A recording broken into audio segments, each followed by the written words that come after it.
Hello there, my name is Georgie Newbery. I'm a flower farmer and florist based between fashionable Bruton and up-and-coming Wincanton here in a bit grey but dry today, Somerset. It is the 18th of November 2021 and I am about to start cutting willow for my willow wreaths. I would not claim to be the first person to make a willow wreath, but since we have been making willow wreaths, a lot of people are making willow wreaths like ours, and that's fun. And I like it that more people are using willow for Christmas, because willow is always associated with spring magic, and I do not love winter. So for me, making a willow wreath to hang on my front door is a bit of a kind of two fingers to winter, because spring will come, don't panic. By the way, if you enjoy these clips, please do subscribe to the channel. There's a subscription button somewhere, and press the bell icon and we'll tell you when we've got new clips coming out. And if anything I say is helpful, please do buy me a coffee. The links to buying my coffee are in the blurb to each clip. And obviously you're not buying me real coffee, you are just supporting the making of more clips, and enough of you do it that it makes it worth my while. So it's a nice, two-way thing. So first of all, what am I cutting with? These are fabulous Newbery. I get them from Newbery Jake, who I think is over near Shaftesbury somewhere, Dorset. But Newbery is a worldwide brand of very, very high-end Japanese gardening tools. And they are sharp as anything and kind of gentle on the arm. It's hard work cutting thick willow stems. You can tell I live in the rural Somerset by the sound of the tractors thundering by on our little tiny lane. Anyway, these I find really, really helpful. They're good for clipping quite big fat stems. If the stems get much fatter than this, then I use loppers. So what do I cut? Well, our wreaths are made up of about 9 different stems, and there'll be at least 3 different colours. We have loads of willow, and we struck it when we first came here. If you have a damp patch in your garden and you want to strike some willow so that you too have brightly coloured willow stems for cutting in future years, and you live in the UK, then do order a bunch from my website. We start cutting at the end, well, sort of now. I'll start sending them out next week. But I'm cutting today because I've got a demo, an online demo tomorrow, and I want some willow for that. When you're cutting willow, do look for colour. And one of the reasons we don't cut until now, and I've been watching my colleagues all around the place making their willow wreaths for weeks. For me, I'd rather cut fewer, and because they keep their colour better the fresher they are. So I know there have been people cutting their willow for a month or more, and that's fine, that's their call. But I love this really, really hot orange, and so I've been waiting for the colour to really develop. And I think the willow wreaths are fresher looking the more recently the willow has been cut. Slowly the willow will dry out. So if you have, I've got customers who've had years worth of my willow wreaths, and they hang them on their walls. They look really pretty hung on a stone wall or a brick wall, and they slowly fade over the years and slowly dry out, and you can still use them as a base for wreathing on. But they do slowly lose their colour. So I like it when I cut willow for my wreaths, I cut it as late as possible so that it's really great colour. So here we go. Ready, steady. Oh, look at that colour. Isn't that great?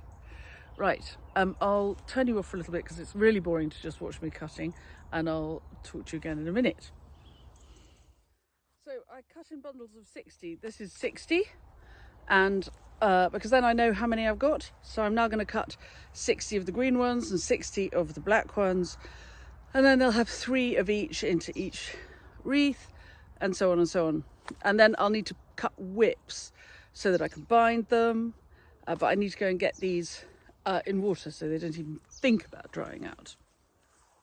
These yellow ones are great for binding whips, so I'm going to cut some of those. All of our willow are varieties which were given us by a neighbour when they were cutting back their willows. So I don't know what their individual varieties are, but the orange and the yellow are pretty much Salix alba, the wild white willow, which is obviously not white, it's bright orange and bright yellow. I should really try and identify them. Perhaps some of you will be able to recognise them.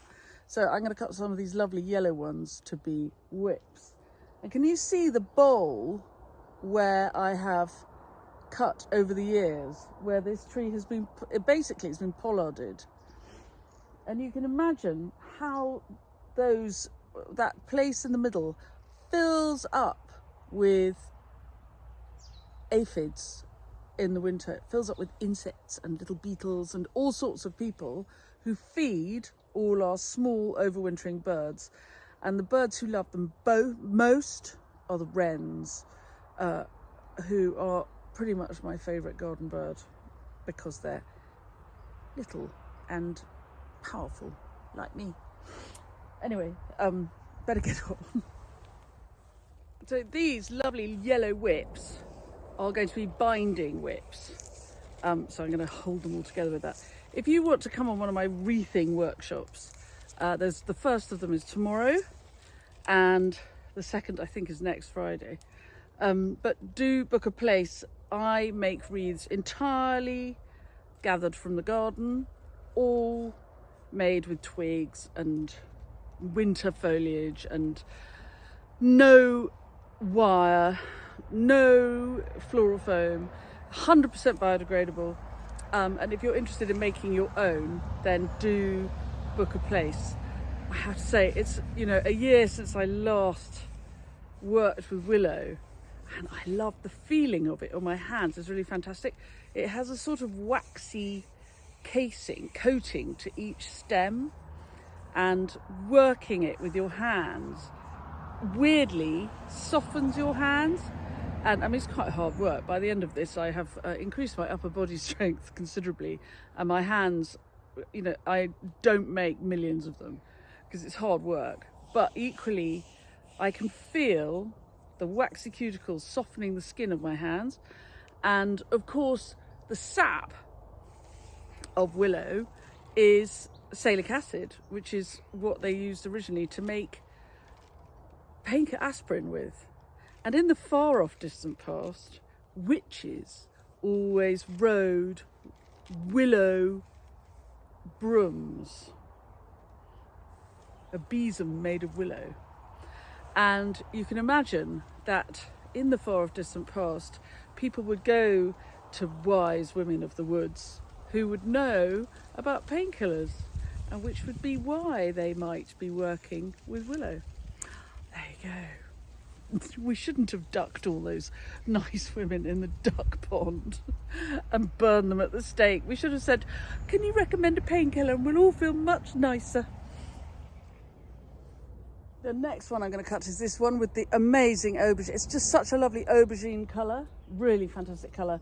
This one also is the first pussy willow of the year. So I don't cut all of it because in the spring, like immediately after Christmas, I will be cutting it. That one's in the way. I'll tuck you away. No, it's not going to work. They don't do what you want them to do, willow, really, as a rule. So I won't cut all of this because I'll want some pussy willow in the spring. It's much easier to cut now also because most of the leaves have come off. Again, I like to wait until the season is, they're dormant.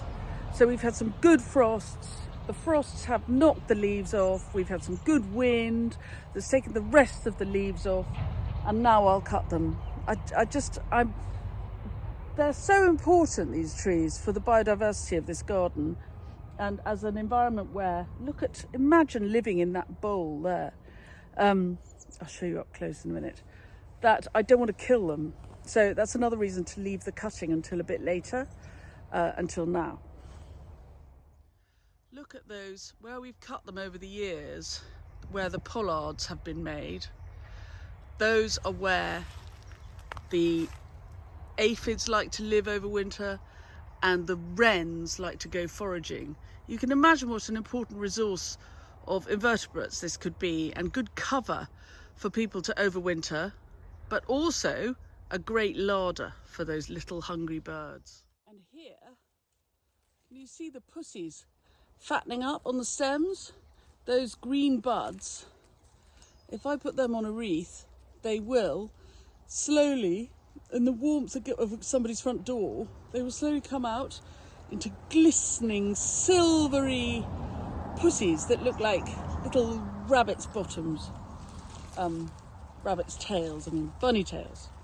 Right, onwards and upwards. This willow here, this scary looking green one, is basic crack willow, which is well named because if you grow it along the side of a river or something, it'll fall over, crack, and root itself where it falls. I love its colour. It's a really good green. I'll show you when I put it with the others. It's really fiddly to work because it cracks at the drop of a hat. Hello. So I'm going to cut it, but I always cut a bit more of this than I need because some of them are not going to make it. I won't have the patience. Working the willow to make these perfect circles is really slow and time consuming. I'm sure it's very good for the mental health, or perhaps sends one completely mad. When cutting the willow, it's really worth keeping a strong eye out for little clumps of these aphids, which look a bit bigger on this than they do in real life. They're fat black aphids. Imagine the protein feast each one of those represents to a small bird. So I have to be really careful not to cut them and to leave them for the birds to eat. They sit there all winter, apparently not moving. Perhaps they do, I don't know. But the birds know where to find them, and it's not my job to cut them. It is more important that there is willow for the birds, for the aphids to live on and the birds to eat, than that I have lots of willow wreaths. Look, in here, that is a big fat hornet who will be overwintering in this little bit of woodland and munching away on those aphids, keeping the hornet going too. So, and the hornet is a friend, believe me. Hard to explain, but they are. They might have a pack a punch, but they're very sleepy people and only sting when really seriously provoked. And they are woodland animals, so having a little patch of woodland in your garden makes room for a hornet. So look, this is the green of the crack willow. You see what a great colour it is? So I'm not going to leave it behind, even though it's almost impossible to work with, because the contrast with this, between this and the Salix alba and the aubergine pussy willow, is really worth it.